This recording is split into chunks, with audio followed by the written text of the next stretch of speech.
Bonjour, je m'appelle Régis Le Sommier, je suis directeur adjoint de Paris Match et grand reporter.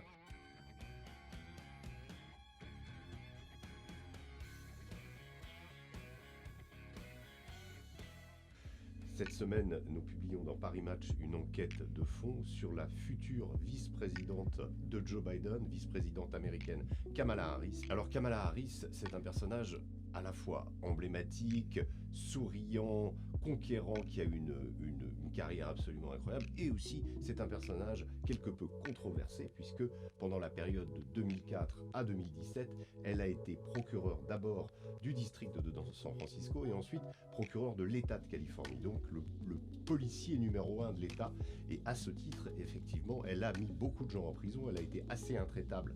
Elle a été amie de la police. Vous savez qu'aujourd'hui, la police et une certaine partie de la population sont en affrontement direct aux États-Unis. Donc tout ça, ça lui a été reproché. Elle n'aurait non plus également pas assez soutenu la cause des Noirs. C'est ce qu'on lui reproche aussi. Elle a d'énormes points communs, évidemment, avec Barack Obama. Barack Obama, premier président noir des États-Unis.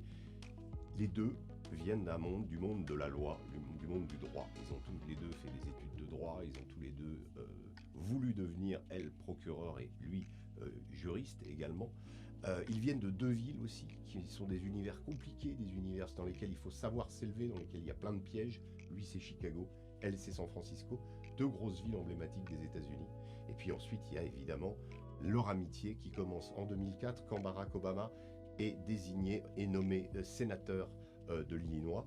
Quand là se crée une amitié, elle va être la première en Californie dans le Parti démocrate, la première fonctionnaire d'importance à soutenir Barack Obama en 2008. À l'époque, Hillary Clinton régnant maître sur le parti. Beaucoup de ses donateurs, des gens qui ont participé à ses campagnes, ne lui pardonneront jamais d'avoir suivi Barack Obama. Les deux s'entendent à merveille. On imagine que l'un souhaite voir une suite à sa présidence, mais quand même Kamala Harris n'aime pas toujours être qualifiée de Obama Girl, et elle dit « j'ai mon bilan, il a le sien, nous entendons bien, mais chacun a son chemin ». Donc, d'une certaine façon, un personnage ambigu qui arrive presque au sommet de l'État. Comme on dit aux États-Unis, elle est à un battement de cœur de la présidence, à un battement de cœur de la Maison-Blanche.